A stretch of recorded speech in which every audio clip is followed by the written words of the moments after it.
Welcome to our seventh annual event, where we present the results of our annual Asia Pacific importer and distributor, or food and beverage importer and distributor survey. So the agenda for today, the event will run for 60 minutes. We'll do a short introduction to Incite and our network across the Asia Pacific region. We'll then dive into our survey findings, adding insights and impressions from what we're seeing in the market to that also. And then we will finish with a Q&A. We'd like to thank the ASEAN Food and Drink Exporters Forum for supporting the session today. We are recording the webinar for those that could not attend today. If you do have questions that you'd like answered towards the end of the session, please do drop them into the chat function, and we'll get to those pending time in the final 15 minutes. We will be releasing our annual Asia Pacific Distributor Survey report to you by email in follow up to the webinar. This goes into greater analysis of the survey results and really builds out the insights that have come out of the annual survey. Okay, so my name is Cameron Gordon. I'm one of the founding partners at Incite. I'm responsible for onboarding new clients into our business. Nada Young and I set up Incite almost 15 years ago now to support food and beverage brands enter and grow export markets across the Asia Pacific region. The landscape of the markets across the region, particularly Southeast and North Asia, has changed dramatically, obviously, since we started the business back in 2011. And you know, the survey that we do really shows, I guess, what's happening on the ground in the minute in these markets. We specialize in food and beverage only. We work in Singapore, Malaysia, Thailand, Philippines, Indonesia, Vietnam, and Southeast Asia, and then Hong Kong, Taiwan, South Korea, and Japan in the east of Asia. We're based from a corporate office perspective in Singapore, and our team is based on the ground across the Asia Pacific region. We really support our clients in three ways. One is with appointing best fit local importers and distributors across the markets that I talked about earlier. We then go on to manage those appointed distributors. The prize isn't necessarily getting the distributor. The prize is, you know, being in the market, succeeding and growing 5-10 years later. And that a lot of that comes down to working with and collaborating closely with those importers and distributors. And then we've also got an in-market social media team. So we'll activate very localized social media marketing in markets that our clients launch into. We are proud to be appointed as the in-market expert for the ASEAN region, for the UK Food and Drink Exporters Association, and also a major supporter of the ASEAN Food and Drink Exporters Forum. Okay, so I'm proud to introduce some of the core members of our senior team. The goal for today is obviously to present the insights that came out of the survey, but more importantly, I think context is important, and Will and Nada will be sharing their views based on the work that they do in the market. So Will, over to you. Sure. Hey everyone, I'm Will Gordon from Incite. I've spent the past decade helping FMCG brands grow across Asia, Australasia, the UK, and Europe. I've been lucky to work with retailers such as Woolworths, Coles, Holland Barrett, and Costco in the process. So with Nada, I lead our route to market strategy for brands looking to enter Asia Pacific, ultimately helping them find the right distributors to build sustainable growth. But I'm really looking forward to today's discussion and sharing some of the insights that we've observed over the past year with product launches and supporting existing brands throughout the region. Okay, thanks, Will. Nada, over to you. Hi everyone. I'm one of the founding partners at Incite. Over the past 14 years, I've worked with a huge variety of brands. Every single brand you saw on that earlier slide, I have worked with, which gives me a really broad sense of different categories, different variables affecting different categories, and what the nuances are in each of the markets in relation to that. So big brands like Asahi, Mondelez, Kraft Heinz, as well as SMEs as well as government. I talk to distributors every single day, so I have a really good insight into what they're saying, what their pain points are, what they're looking for. I've also really got a solid foundation in all the commercial side of things. So I'm a bit of a whiz at cost models. I really understand pricing strategy. I've got a really good handle on supply chain margins and how they relate to each category. So, for example, if you're in frozen, why that's more expensive than being an ambient product, and what kind of margins you need in the supply chain to allow for that. Um, and really, what a win-win distribution partnership looks like. And I emphasize that word partnership because it is really it's teamwork, working together. So I help our clients make sure that that is a winning partnership for both sides because that is the best way to remain profitable. And I'm really looking forward to sharing some insights with you as we go through this data. Cool. Thank you, Nada. Okay. So as we move into I guess, the results of the survey section, I mentioned earlier this is the seventh consecutive year that we've run the survey. What we like to do is to go out to our network, which is currently at around 4,600 contacts at specialist food and beverage distribution companies across those Asia Pacific markets, really to get their insights on the current state of the sector. So we're really interested in the pragmatic elements of doing business in the region. We're not particularly interested in macroeconomic statistics and the like. You can get those elsewhere. We're very much focused on what's required to succeed when entering and growing in these markets, and also some of the pitfalls to avoid. So obviously, due to the nature of our business and the 15 years that we've been running, we've really got a second to none network of local food and beverage distributors across the Asia Pacific region. And when we talk about food and beverage distributors, we're not talking about consolidators or traders. We're talking about on the ground, full service importers and distributors in each market who are established and who are used to working with reputable, and successful brands. We believe that understanding what local distributors and their customers are thinking at any minute is hugely valuable for food and beverage brands. And this is really the reason we have been running this survey for 7 straight years now. It's fine. What we find is sometimes we get so wrapped up in our business that we only really look outwards, with the perceptions that we have. But we find it's really useful, obviously, to turn the table and to look at it from the customer's perspective. So hopefully today, some of these insights will shed some light on your businesses, and hopefully, if anything, validate some of the assumptions that you already have. Okay, so let's dive into the survey findings now. We'll add our interpretation to these results as we go.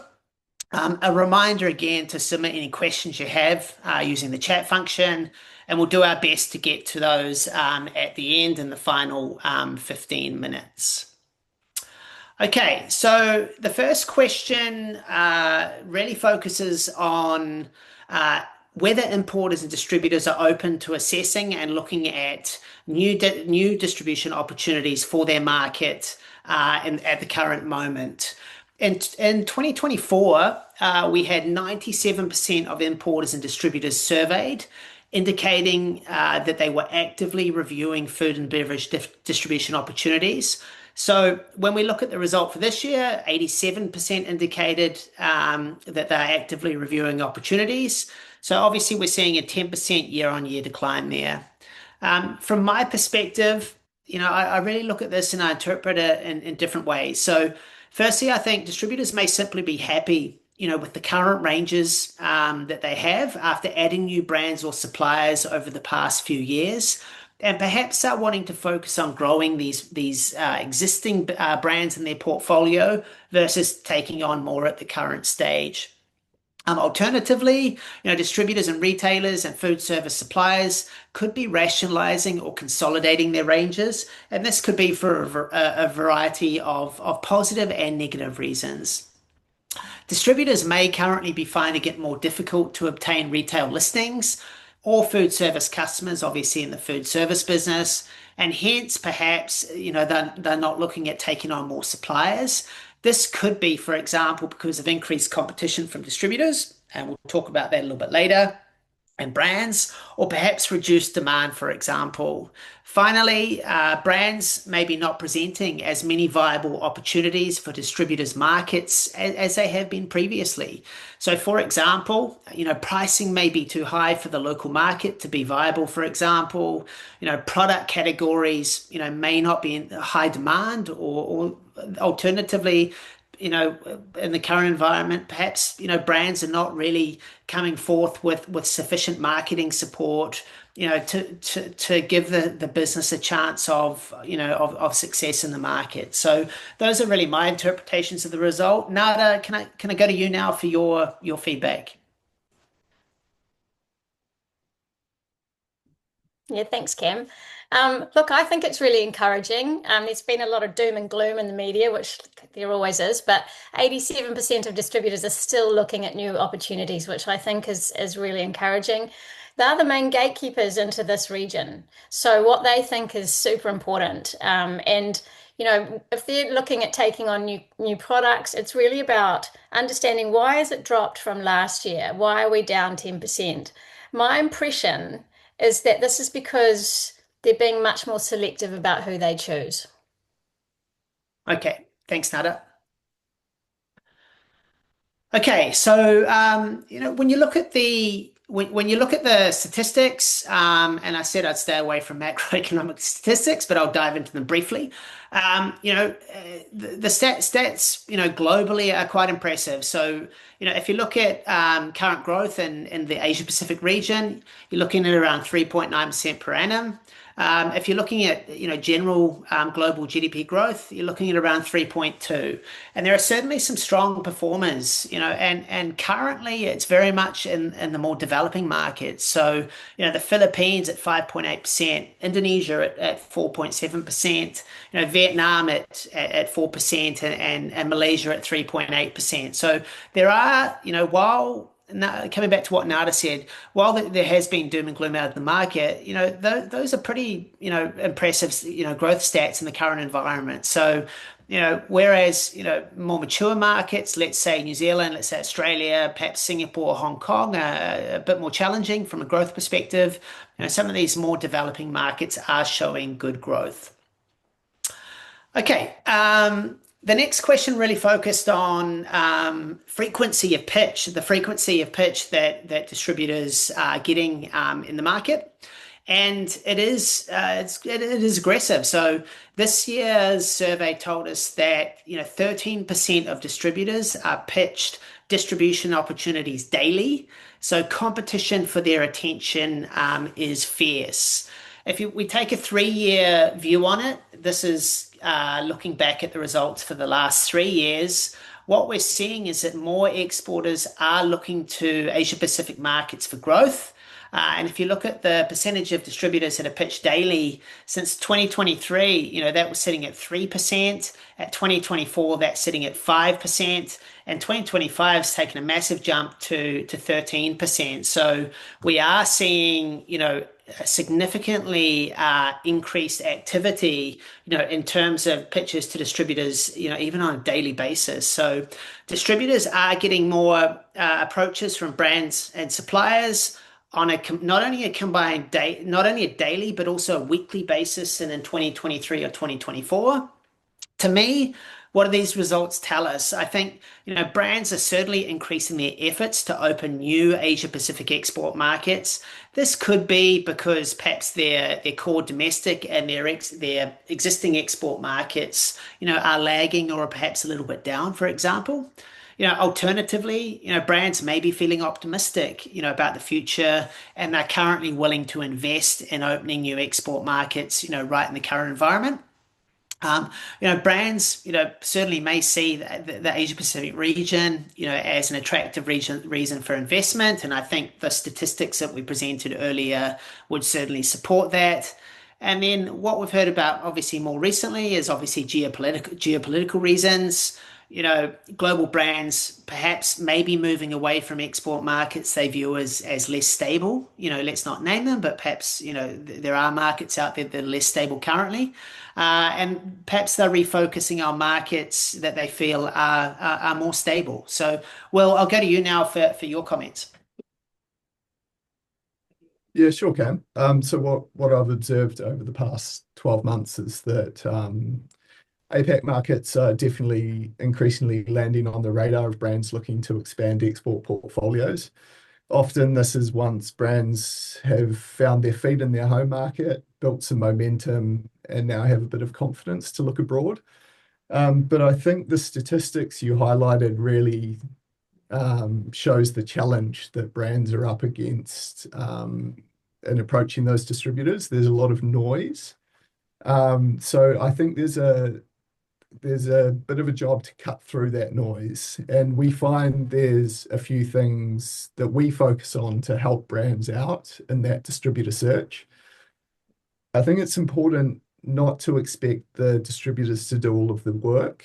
We make sure that we really understand the competitive and commercial landscapes before proposing launch. So who are the main players, how they priced, what does their distribution look like? And this helps position the brand as an attractive addition to a portfolio rather than just another product to manage. And secondly, it's very important to show credentials. So distributors are far more confident taking on a brand with a proven track record.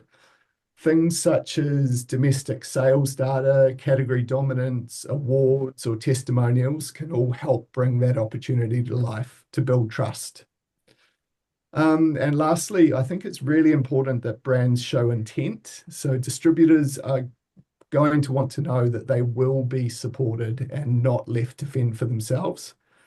And it's important for brands to really understand the market they're looking to enter and the rules of play. So, for example, Singapore is a popular one. Grocery buyers are really going to expect a clear promotional and advertising plan backed by retailer-led activity as well as digital marketing investment. And when a distributor can see that that support is available, and even better when examples are shown about what activities worked in other markets, it really helps strengthen that confidence in the partnership. So it's important that when that initial engagement with the distributor is made, that it's very well prepared, credible, and committed. Cool. Thanks, Will. That's super helpful. Okay, we've talked about the frequency of pitch to distributors. This one really focuses on conversion, from being pitched to onboarding brands into distributor portfolios. So this year, 42% of distributors told us that they onboard less than 10% of the opportunities presented. Now, this tells us that exporter demand has, certainly in the current environment, is outpacing distributor capacity. So when we look at the percentage of distributors partnering with less than 10% of the opportunities presented, that statistic has been growing year on year since 2023. So 2023, we were told that 33% on board are less than 10%. And now, over 2024 into 2025, we're up to 42% onboarding less than 10% of the opportunities presented. So, from my view, this could be, for a range of factors. I think, competition for grocery listings and food service customers, if it's higher, and this is some of what we're hearing, that the competition for listings and food service customers is higher. So that's obviously gonna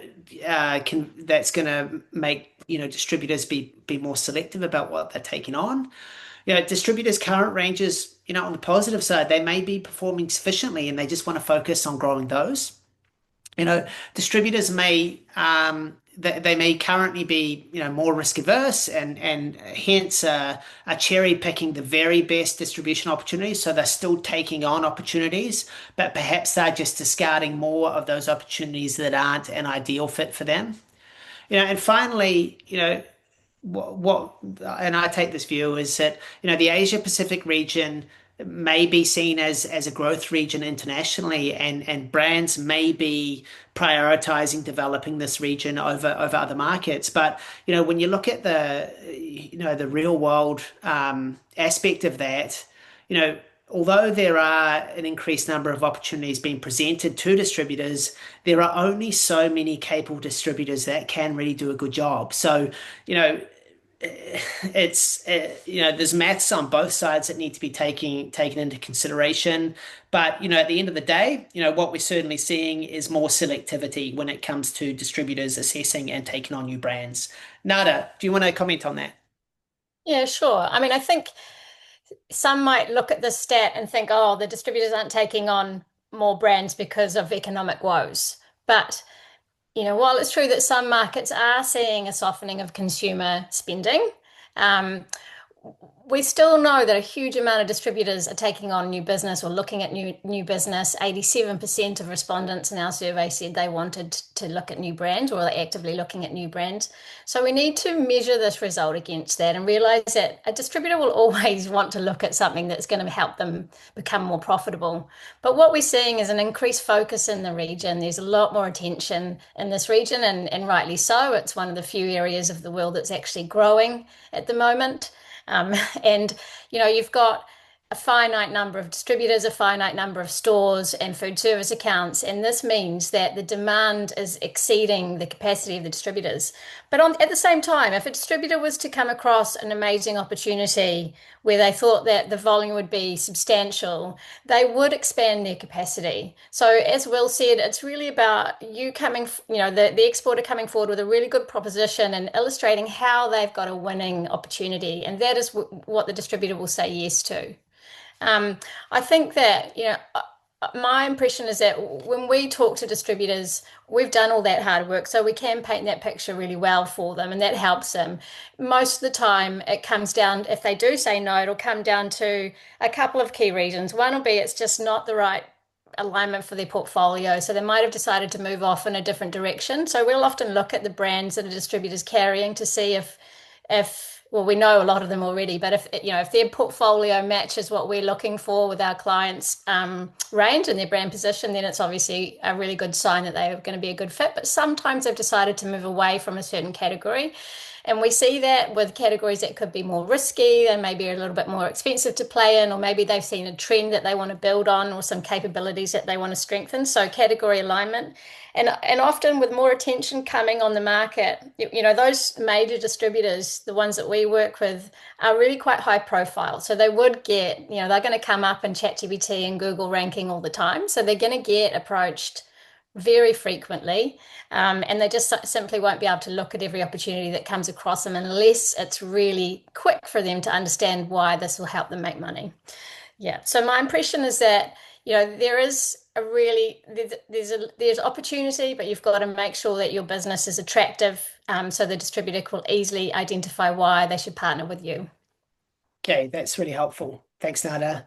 Okay, so I guess in summary, from this section, Asia Pacific, certainly growth engine, relative to other markets internationally, but certainly securing a distribution partnership in the Asia Pacific region. Currently, we've been doing this for 15 years. It has never been more competitive. Hence, coming with well thought out commercials, with business cases that make sense for the importers and distributors. Turning up with a price list and some samples and a pitch deck and asking, the distributor to go away and do the commercial analysis, probably not going to happen. Whereas, if you turn up with a business case, that really explains what the category is doing right now, how you're going to see yourself positioned within that category, how you're going to support the business, very quickly, you can get a yes, let's discuss this further, or a no, for whatever reason, this doesn't make sense to us at the minute, but at least you can get, some form of answer there. Okay, this question focused in on where products are coming from. So this year's survey, Europe leads APAC F&B imports at 72%, with Southeast Asia ranking second at 61%. So this was quite an interesting. We saw some quite significant changes this year relative to other years. So when I look at this slide, certainly EU, Australian, US, and New Zealand products continue to enjoy positive demand across the Asia Pacific region. The big change we saw this year, which we haven't seen previous years, is the rise in demand for food and beverage products from Southeast Asian markets.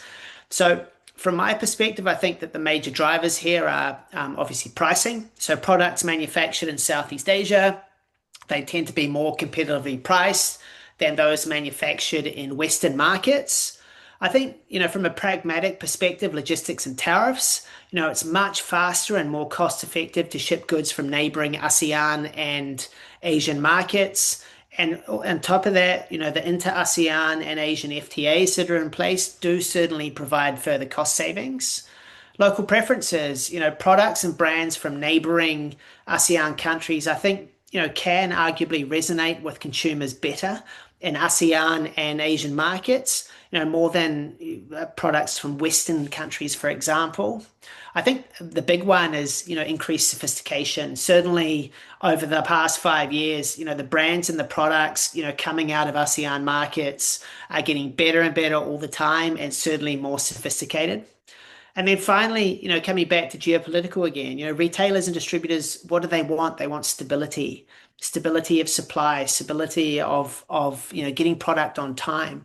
So hence, they may be willing, to look closer to home for product sourcing, for example, and also, perhaps, versus markets like the US, with that tariff uncertainty question there as well. So there's a lot going on there, but I think, the big takeaway for us this year was, that growth in products coming into Asia Pacific markets, from Southeast Asian markets. Will, do you want to add to that?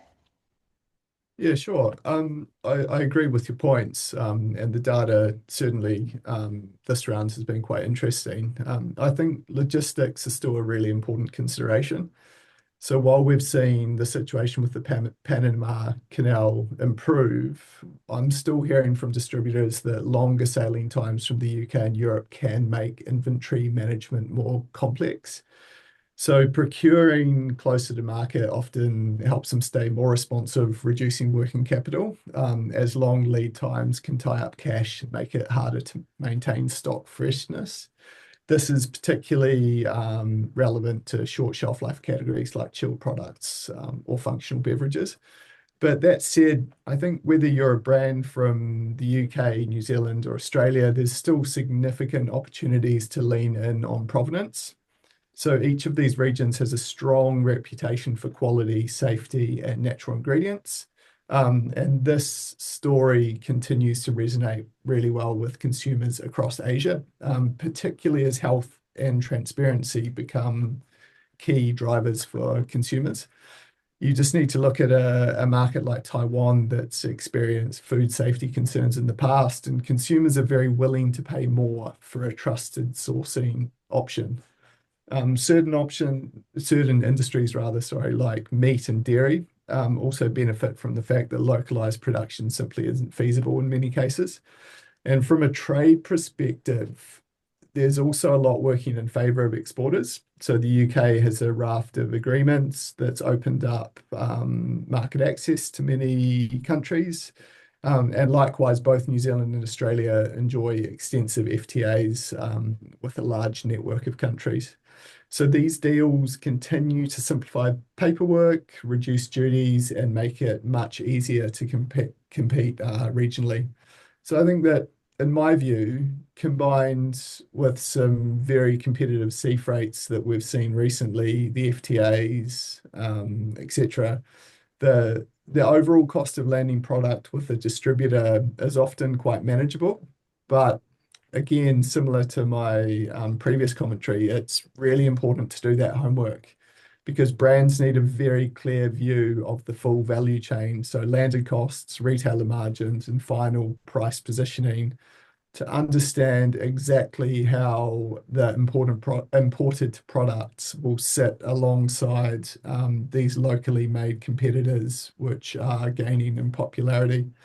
So I think while distance and logistics can add complexity, I think that there is still a big opportunity down to the provenance stories and favourable trading agreements.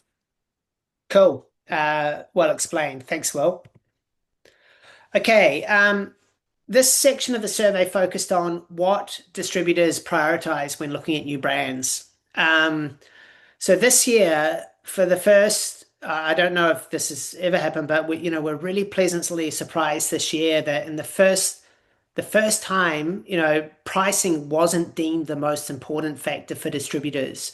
And why I find this even more interesting is because of the doom and gloom stories about, pricing and how the lowest price needs to win, et cetera, et cetera. So it's a really positive result, I think. It is great to see that product taste is winning out, in the minds of distributors and their customers in the current environment. That said, pricing is still a major consideration for distributors as they assess distribution opportunities, and brands certainly, they certainly need to.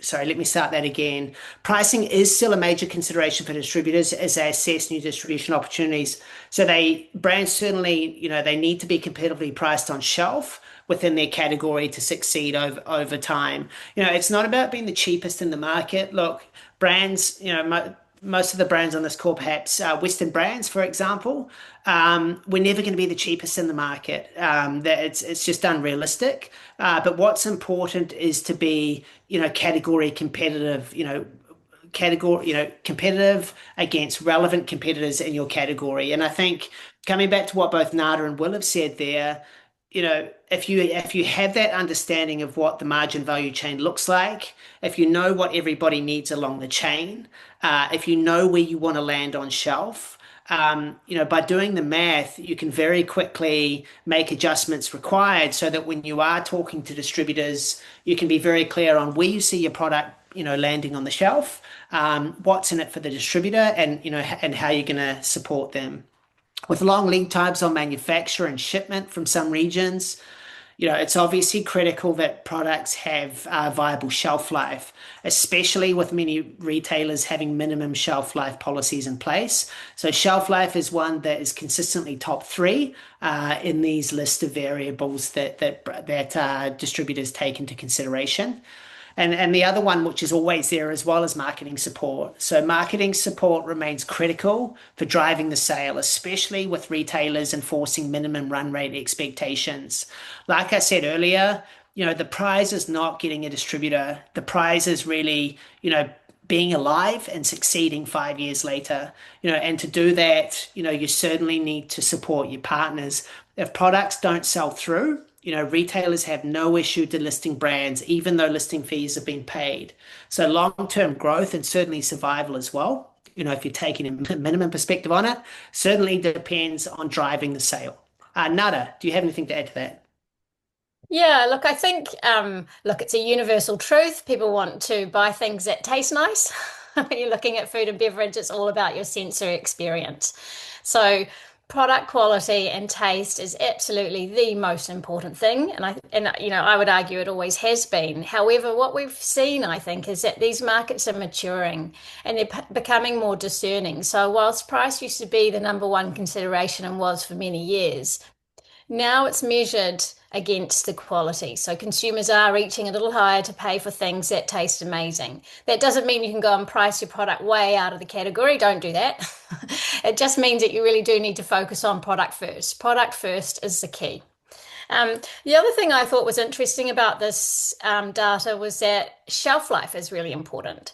And, that got me thinking why, shelf life is obviously a major consideration for any business, but why is it so important this year? And what's happened to make it like ranking number 3 here in our things that distributors look for?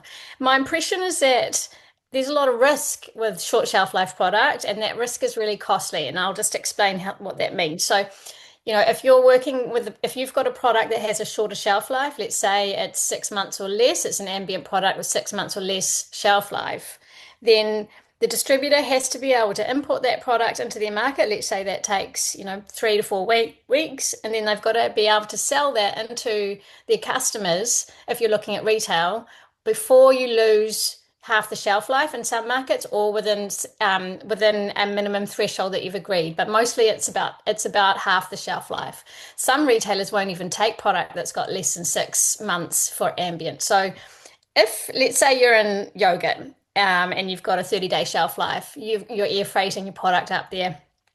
If something happens during the delivery, so you've got a delay, let's say, or you miss a shipment, or you aren't able to produce to order and your stock is short dated, then it's going to arrive and the distributor will have less time to sell it before they either need to write it off or need to do a clearance promotion, which means they're basically selling it at a heavy loss. They won't make any profit on that. So they're really looking carefully at shelf life, because it is a big signal as to whether or not it'll be easy to handle the product and how profitable it will be for them.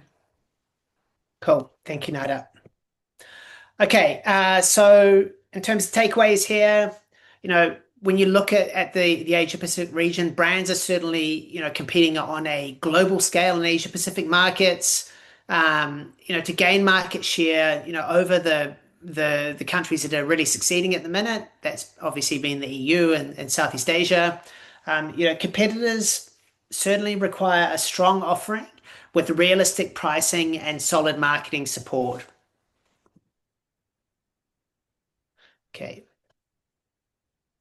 Okay, the next question focused on the levers when it comes to marketing and promotion. And we talked earlier or throughout the session around the importance, obviously, of supporting, importers and distributors when it comes to, driving offtake. So this year, we were told that price promotions are the most important marketing activity for grocery brands, followed by demos and sampling, and then social media marketing as well. So the top 3 promotional tools, price promotions, demo sampling, and social media, have certainly been growing in importance over the past 3 years. The importance of social media marketing from the perspective of distributors has grown the most over the past 3 years. Now, distributors and retailers expect support from brands with demand creation. Retailers want to see a commitment from brands prior to confirming listings. And in-store activity is certainly critical for inducing trial and building brand loyalty. Price promotions, demos, and sampling they're especially helpful in incentivizing consumers to trial in the early stages. Social media marketing, it helps build brand awareness, validation, and credibility, and also driving consumers to point of purchase. When you look at the return on investment of a pragmatic, localized social media marketing campaign versus spend obviously on retailer-led promotions and the like, we're certainly seeing more brands willing to invest in local social media marketing. Capable distributors are typically very good at activating trade marketing. However, most of them need support with activating localized social media marketing. It is a skill set that is coming, obviously, but good capable distributors will typically focus their energies on trade marketing, whereas they may need that extra support with social media marketing. Will, I'll go to you. Yeah, sure. Thanks, Cam. I think across APAC, social media marketing is definitely becoming the medium of choice. And as you noted, much of that comes down to the effectiveness and the return on investment. I think it's really interesting when you go down a level, though, that performance across the markets varies considerably. And if you look at Singapore and Malaysia that share a land border sitting in very close proximity, yet across all of the cost per result metrics, Malaysia is significantly cheaper when it comes to activating content and advertisement. So and advertisements rather. So it's really important to look at a market by market strategy. And you touched on it briefly, Cam, but it's worth noting that simply tweaking home market content and running it from a domestic account, while simple and convenient, just doesn't work. So we see that consumers across the markets really want to engage with local voices and content that feels relevant to them. Key opinion leaders or influencers can be really useful in helping to provide that local flavor and authenticity. And just on price promotions, I don't think anyone's surprised to see that front and center. They're a key driver, particularly at the early stages when you're looking to focus on trial and test with a new brand. But in my experience, they work best when they are combined with other activities such as sampling and in-store displays, etc. But we've talked about that relationship with the distributor a lot, and they play a really crucial role in the advertising and promotion area too. So they will help build a coherent plan that aligns with the expectations of grocery buyers, because the buyers will ultimately need that to approve listings, as you've said. And every distributor is different. I've worked with one in Singapore that can somehow negotiate retailer-led marketing investment at 50% of the cost than other distributors. So it's interesting seeing the strength of the relationships between the distributors and the retailers, and how much importance that plays in the end result. But it is a partnership, and it only works when the brand principal contributes with investment, marketing assets, shared learnings from other markets. So yeah, it's end of the day, understanding the market and trying to nail that relationship with the distributor that's really important. Cool. Thank you, Will. Okay. This question focus on the challenges that importers and distributors are facing in the current environment. While down from 82% to 70% year on year, rising operational costs remain top of mind for distributors. Increasing competition from other distributors and brands, I think, means that supporting sales with marketing is important to grow the business. Distributors and retailers will always prioritize brands that invest in supporting sales and that collaborate, obviously, in supporting sales. It is great to see that retailer trading terms, are not being seen as quite as burdensome, by distributors. We saw a year-on-year decrease from 64% in 2024 to 51% this year. But retailers will always look out for their own interests. So hitting those minimum run rates certainly remain important. Nada, would you like to add any context to that? Yeah, sure. I think that, when the operational costs are getting more expensive, the distributor is forced to squeeze their profit margin. And, that gives them less money to spend on marketing. So activities that they might have done to support sales for you without claiming any kind of rebate from you are now no longer an option. They may not have the resources to have a dedicated person to do compliance, for example. Perhaps they're using an outsourced agency.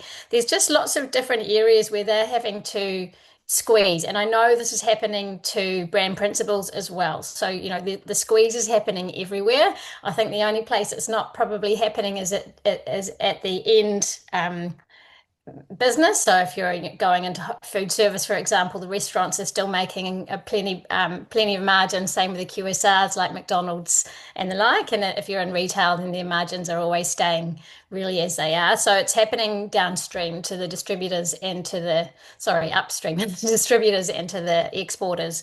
And I just think it means that you've really got to make sure that the product that you're offering into the market is going to work. It's going to be affordable for people, and it's going to sell in volume, because there isn't a huge spread in the cost model or the value chain to allow for extra costs that the distributor might have absorbed in the past.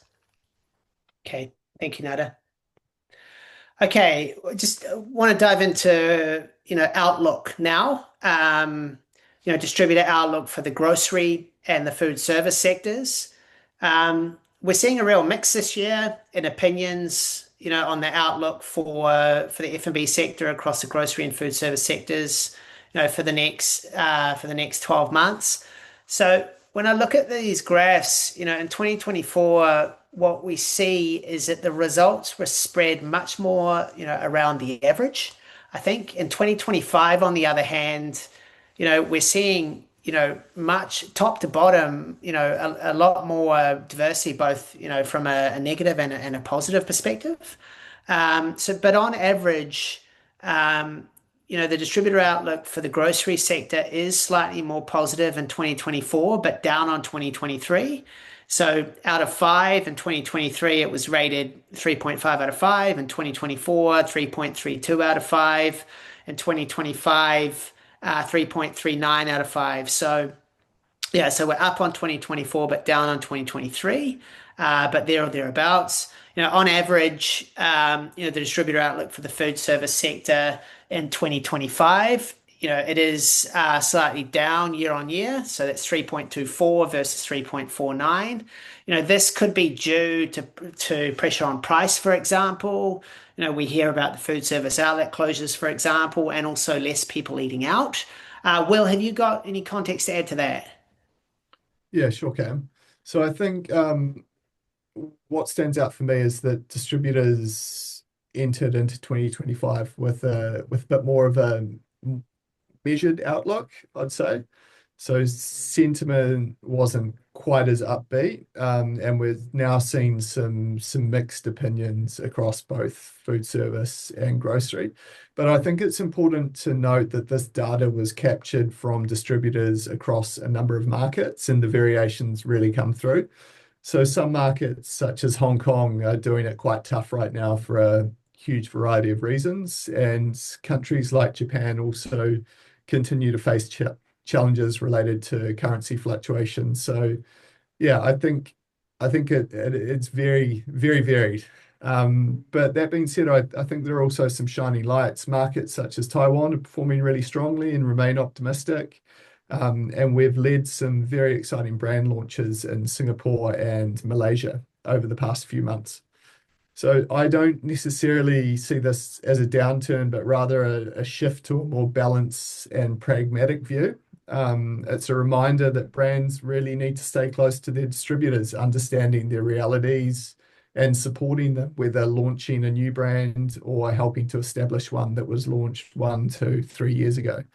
So I think in some ways the current conditions are more for smart execution and steady growth, where in the past we might have seen conditions that were more favorable for rapid expansion.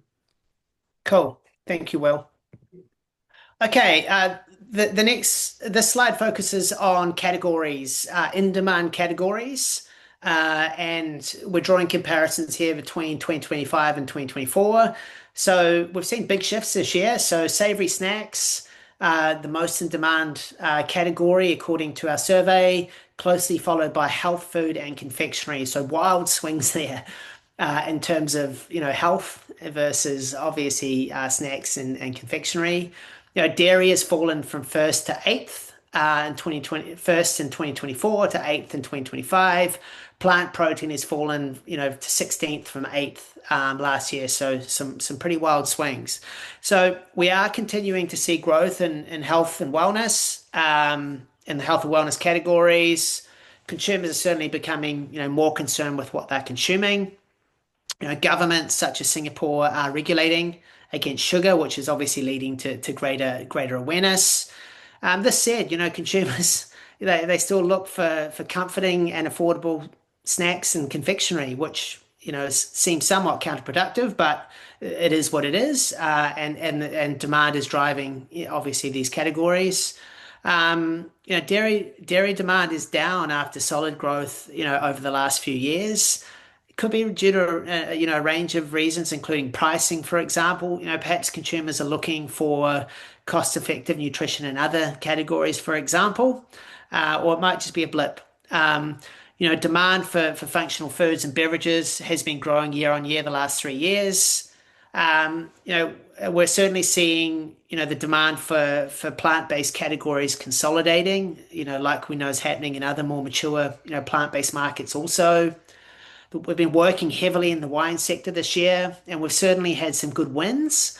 But some distributors, have commented that obviously consumption is decreasing, and we have been seeing some distributors consolidating their portfolios in that space as well. One trend that we have been seeing, I'd say it's not just this year, but last year as well. Distributors are consistently telling us that value, is a major consideration for retailers and food service customers when they're assessing new listings. Okay, so here's a bit of a summary around the top categories for 2025. Again, some pretty wild swings there in terms of, snacks, confectionery versus health food, for example. Nada, would you like to comment on that? Yeah, sure. So I'm not surprised that snacks have ranked number one this year. It's a broad category, so obviously it's got very broad appeal and it spans things like potato crisps through to small biscuits and pretzels and nuts and things like that. Um, but if you go into a supermarket in Asia, like this one is in Thailand Gourmet Market, that picture there is in Paragon. That supermarket, they have got 3 aisles of snack food. This is a really high foot traffic place. Your average supermarket dedicates a lot of floor space to snack food. And the other important consideration is that convenience stores play a really crucial role in retail distribution in Asia. So, if you look at Taiwan, for example, there is something like 7,000 7-Elevens.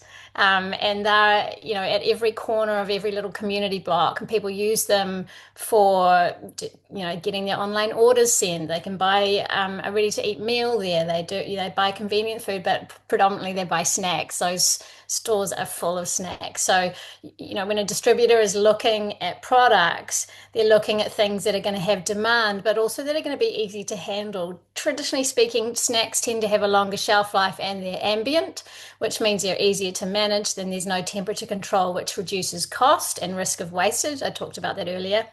And it just means that generally they're at an attractive price point. So, they'll be at an affordable rate that'll drive volume. And all of those things paint a picture of profitability for a distributor. Less risk, higher volume means more profit. Okay, thanks, Nada. Okay, we asked distributors to share one piece of advice for brands wanting to enter their markets in 2026. Here's some of what they had to say. We'll certainly be providing more of this in the annual survey report. So keep an eye out on your email for that annual report, which we'll be releasing over the next few weeks.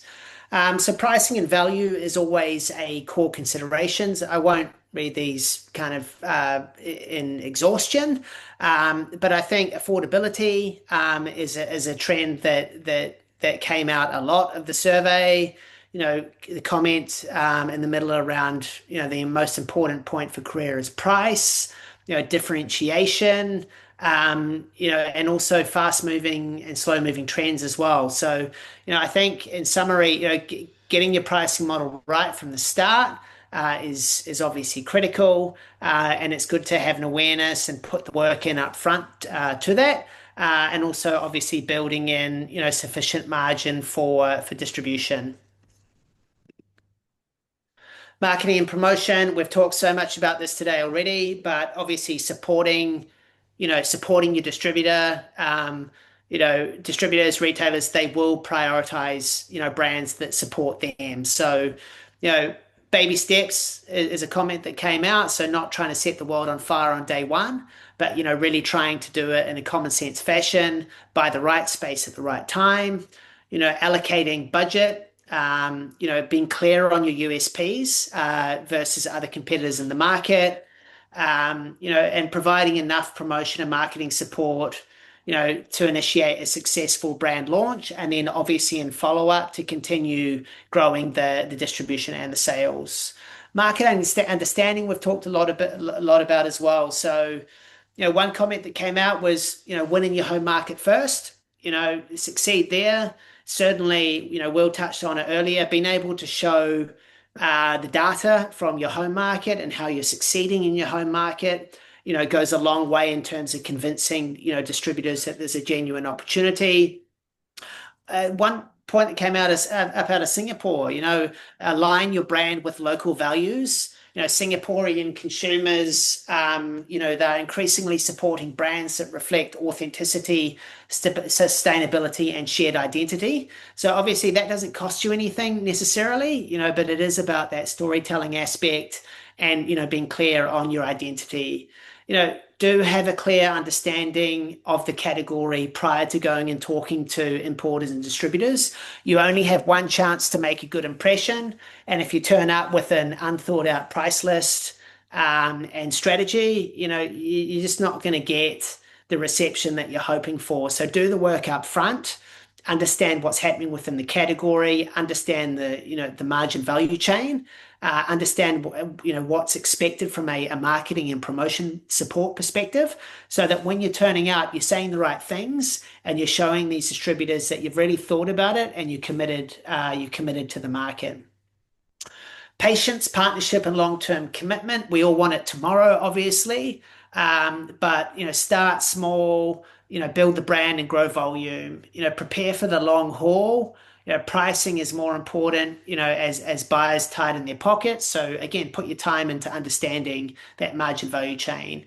I guess one comment that really, summarizes from the distributor's perspective, be fair to your distributor and be supportive, through a joint partnership to grow the business. It's not fair, for the brand to carry all the weight. It's not fair for the distributor to carry all the weight.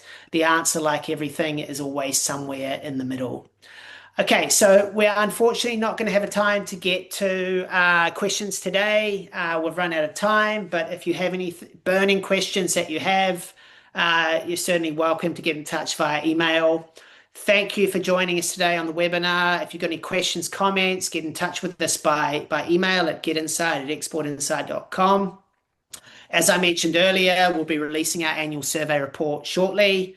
So keep an eye on that for more in-depth results and insights. Finally, if you'd like to discuss your objectives for growing your Asia Pacific export business, please do get in touch by email. And if anything, we can certainly share a bit more context for you of what's happening in the market. So thanks again. Have a great day ahead, and we look forward to staying in touch. Thank you.